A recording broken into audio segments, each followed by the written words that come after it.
देव की। परम पूज्य संत शिरोमणि सद्गुरु कबीर साहब जी, हमारे हृदय सम्राट सद्गुरु श्यामल साहब जी, मुद मंगलमय संत समाज, शिक्षागण से आए हुए हमारे साहब जी और सभी भक्त साधक, ममतामयी माताएं, बहनें एवं बच्चे, अभी सब सत्संग का रसा स्वागत कर रहे थे।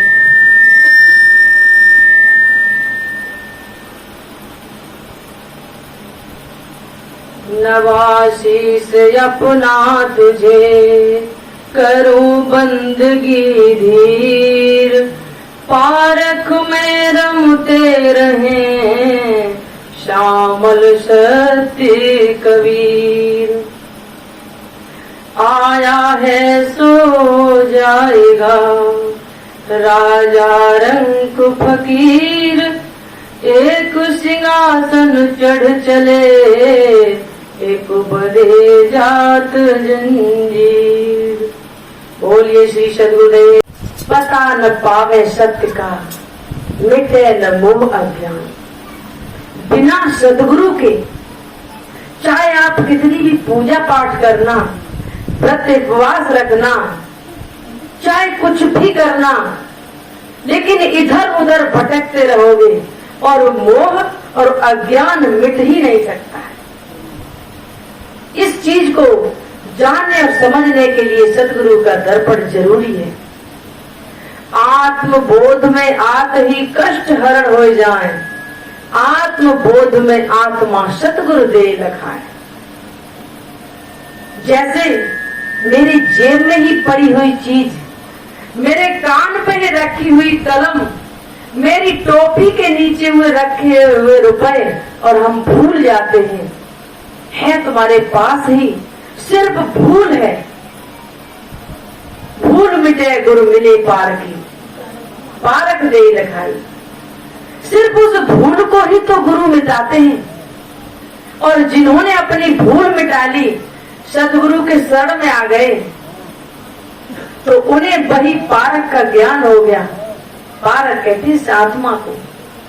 और जिसने अपनी आत्मा को सद्गुरुदेव के सारे समझ लिया, जान लिया, पहचान लिया और उसमें स्थिर हो गया, फिर उस व्यक्ति के लिए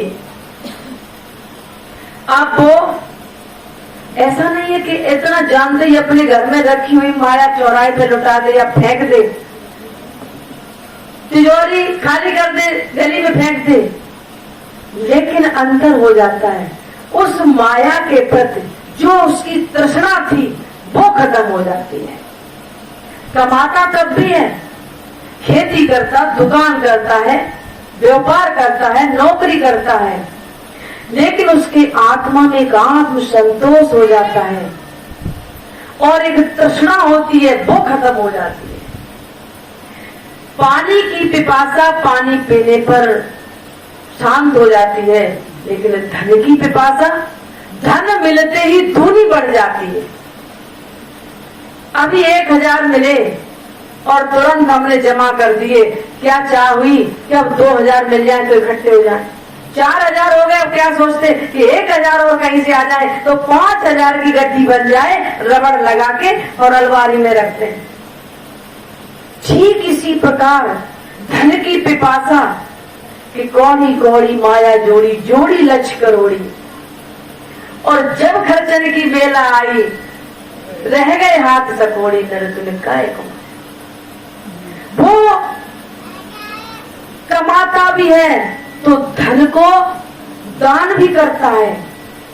धनवान होना चाहते हो तो दान करिए, क्योंकि सबको पता है कि पैसा की गड्डी हम साथ नहीं ले जाएंगे, लेकिन उस गड्डी का किया हुआ उपयोग साथ जाएगा। उस गड्डी 10,000 की गड्डी आपने दान में, धर्म में, दूसरों की सेवा में, वस्त्र त्याग में, भोजन में लगा दी, तो उसका उपयोग आपके साथ जाएगा। और वही धन आपने किसी गलत चोरी इत्यादि व्यभिचार में लगा दिया, किसी की हत्या, किसी को पिटवाने में लगा दिया, तो वही अपराध आपके साथ जाएगा। तो धन का उपयोग, अब हमें धन का उपयोग करना क्या है, उसी उपयोग का तो मुझे ज्ञान की सही दिशा मुझे सत्संग में बैठ के मिलती है कि मुझे करना क्या है। क्योंकि कि कर्म प्रधान बेसुरच राखा, जो जस करे सो तस फल चाखा, जो जस करे।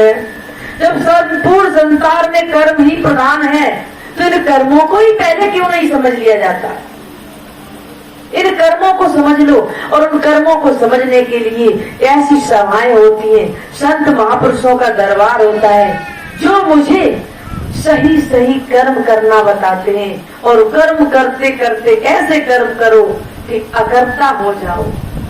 वो कर्म करते हुए कर्म तुम्हें बांध न पाए, ऐसे कर्मों की जानकारी ले लो कि ऐसे कर्म कौन से हैं जो कर भी रहे हैं और मुझे बंधन में भी नहीं डाल रहे हैं।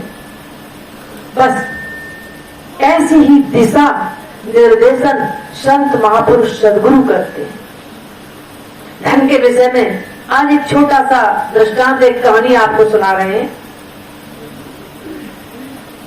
एक 4-7 घरों वाली कहानी कभी सुनी भी होगी आपने, बहुत पुरानी है। कि एक बार एक राजा के दरबार में नाई, जो दाढ़ी बनाने वाला, बाल काटने वाला, उनके दरबार में आता था। परमानेंट था, नौकरी मिलती थी, तनख्वाह।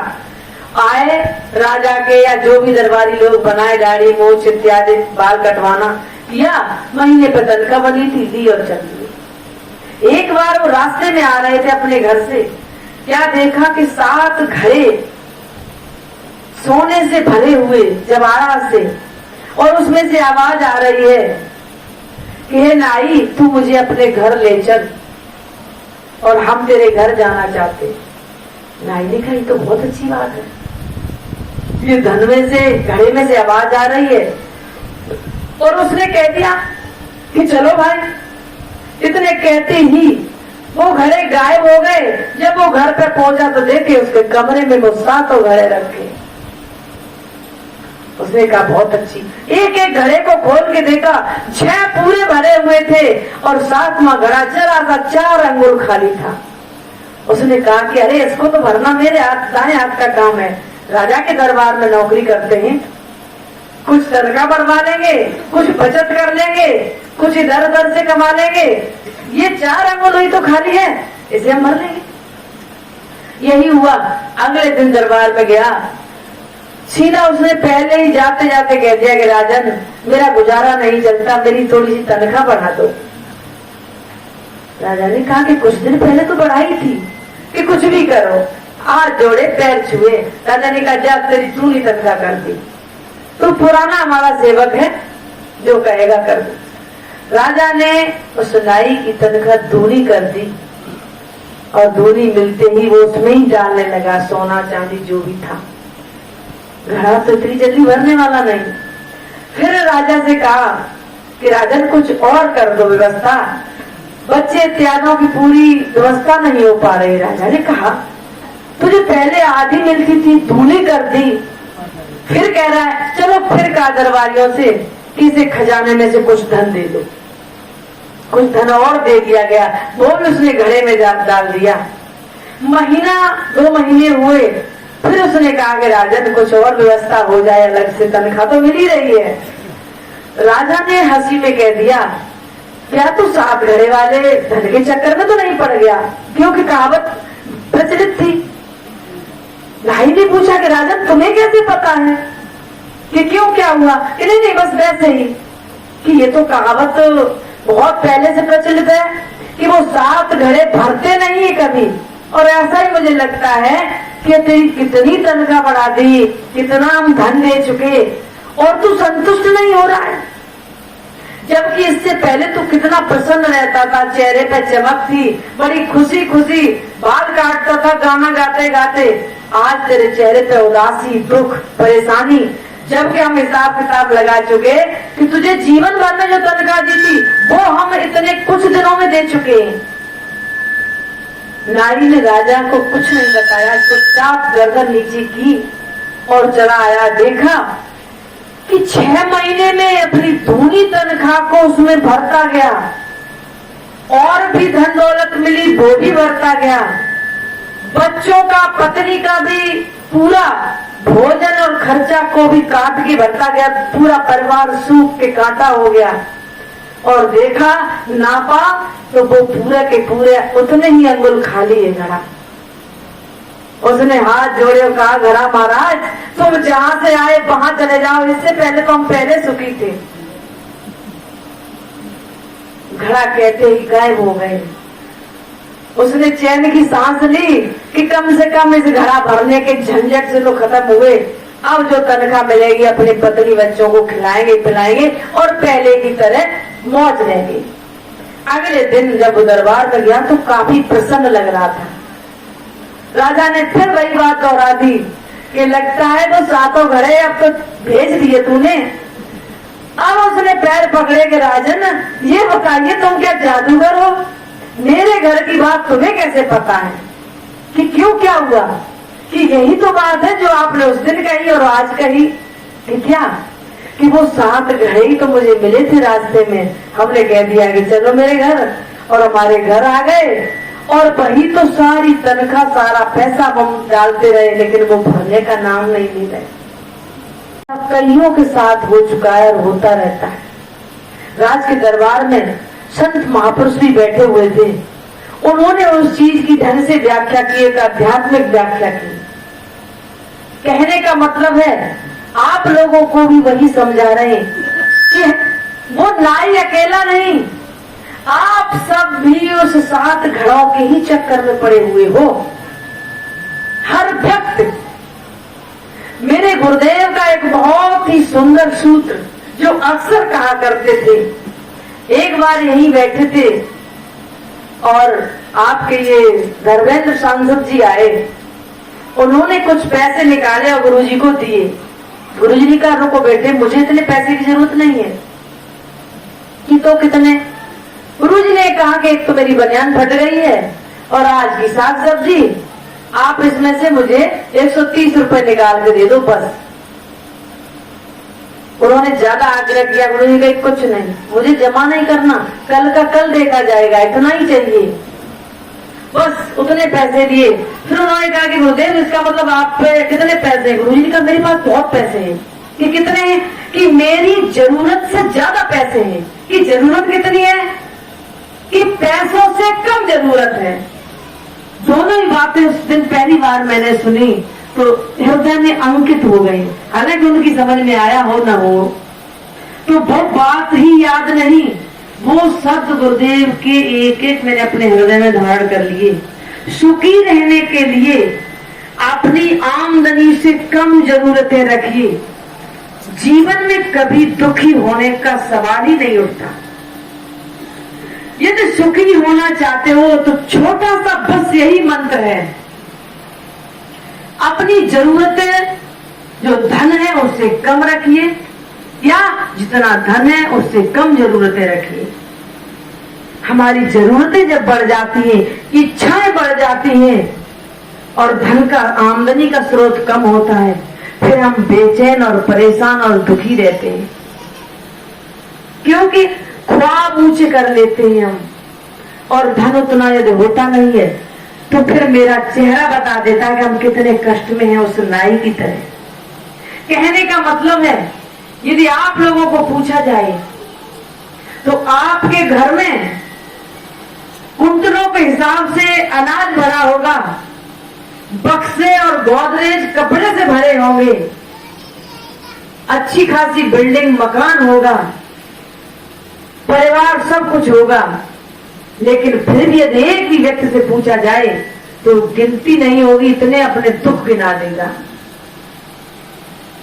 और एक फकीर के पास शायद तन में जो पड़ा हो वही कपड़ा हो, उसकी झोपड़ी में 1-2 किलो आटा हो,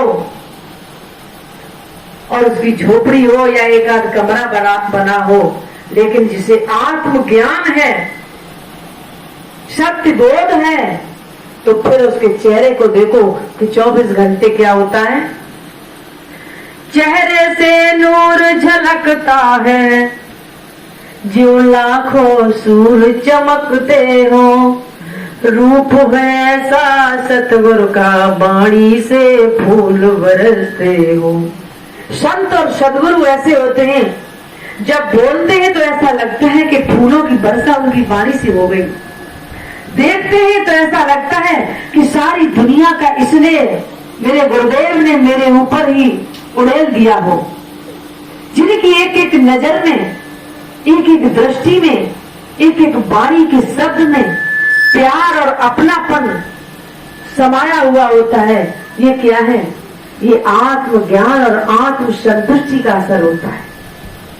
और उसके लिए मेरे बंधुओं, ये मत सोचो कि ये संतों की ही खाते में है या संतों के ही रजिस्ट्रेशन हो चुका है, या कोई काले पीले लाल सफेद कपड़े पहन ले तभी ऐसा होगा।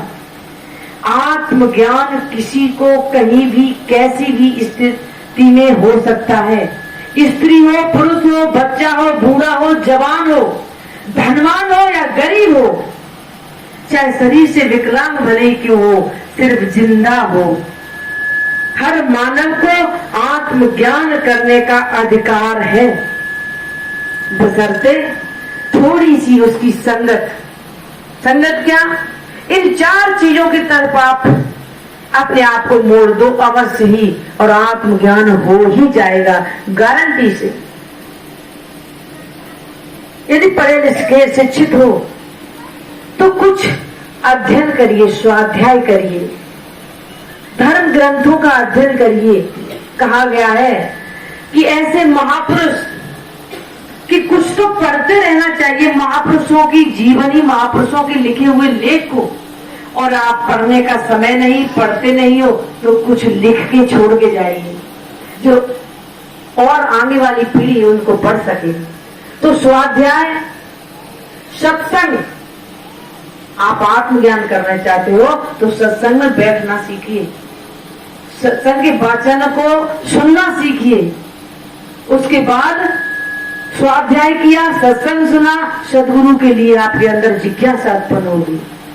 क्योंकि इन दोनों चीजों से एकदम आत्मज्ञान नहीं हो सकता। यदि ऐसा होता तो कोई भी माँ बाप स्कूल विद्यालय में अपने बच्चे को नहीं भेजते, करेल से या मैनपुरी से पुस्तक खरीदते और घर पे पकड़ा देते, चल पढ़।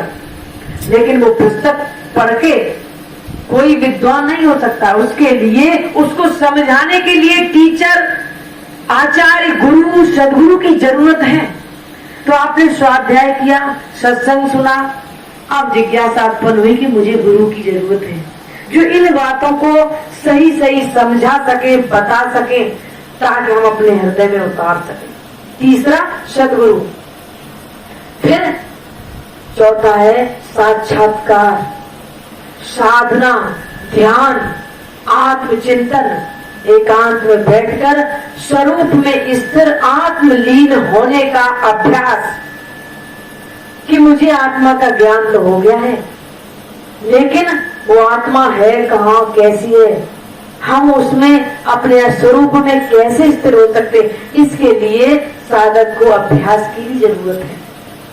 वो थोड़ा साधना, ध्यान इत्यादि करके उसे पता चल जाता है। जैसे शुरुआत में बच्चे स्टडी करते हैं, पढ़ते हैं 4-4, 6-6, 8-8 घंटे। जब वो परिपक्व हो जाते हैं फिर पढ़ने की जरूरत नहीं है। फिर तो बच्चे ऐसे भी होते हैं कि पूरी इतनी मोटी पुस्तक को सिर्फ आगे से पीछे पढ़ते जाते हैं, वो उसका सार तुरंत उसी समय समझते जाते हैं। साधना ध्यान में जब परिपक्व हो जाए फिर उसके लिए कुछ नहीं। फिर कहा है सदगुरुदेव ने कि अब कुछ नहीं, संत तो सहज समाधि भरी है। अब तो चलते फिरते, उठते बैठते, जागते लेटते, अब तो वो उसी जगह है, अब परिपक्व का अभ्यास ही हो गया है। तो इन 4 चीजों से अपने ज्ञान को बढ़ाइए ताकि आपको आत्मज्ञान हो जाए और सुखी होने का सही सही रास्ता मिल जाए। हर व्यक्ति दुखी नजर आता है और दुख का कारण है अपना अज्ञान, दुख का कारण कोई पदार्थ या प्राणी नहीं है, सिर्फ आपका अज्ञान है। और ज्ञान होते ही जैसे बिजली का बटन दबाते ही पंखा शुरू हो जाता है, लाइट जलना शुरू हो जाती है, इधर बटन स्विच दबाया और उधर बल्ब जल गया। ऐसे ही आत्मज्ञान होते ही उसी क्षण आपका दुख दूर। दुख धन से दूर नहीं होता, दुख पदार्थ प्राणियों के मिलने से या बिछड़ने से दूर नहीं होता। दुख दूर होता है ज्ञान होने पर, और अपने उस ज्ञान को बढ़ाइए, आत्मज्ञान करिए, जिससे आप ज्ञानवान हो जाओ और आप सुखी हो जाओ और इसी जन्म में अपने आप को मुक्त कर लो। मरने के बाद 3 जगह ही जाना है, चौथी जगह नहीं। स्वर्ग, नरक और मोक्ष। स्वर्ग कहते हैं अच्छी जगह, श्रीमानों के घर जन्म लेना, अच्छे परिवार में, भजन सत्संगी परिवार में जन्म लेना, धन इत्यादि से सुखी रहना, सुखी स्वस्थ शरीर मिलना, ये स्वर्ग है। नरक भूखे प्यासे नंगे उघारे घूमना, परेशानी, कष्ट इत्यादि दुखों में रहना, पारिवारिक, भौतिक हर तरह का दुख उठाना, यही नरक है। और मोक्ष सुख और दुख से परे, शरीरों के बंधन से छूटना, यही मोक्ष है। तो 3 में से एक स्थिति तो आपको प्राप्त होगी है। अब कौन सी करनी है, पूरी की पूरी आपके ऊपर निर्भर है कि किस स्थिति में जाना है। मैं अपनी वाणी को इन्हीं शब्दों के साथ विराम देते हैं। बोलिए श्री सद्गुरुदेव की।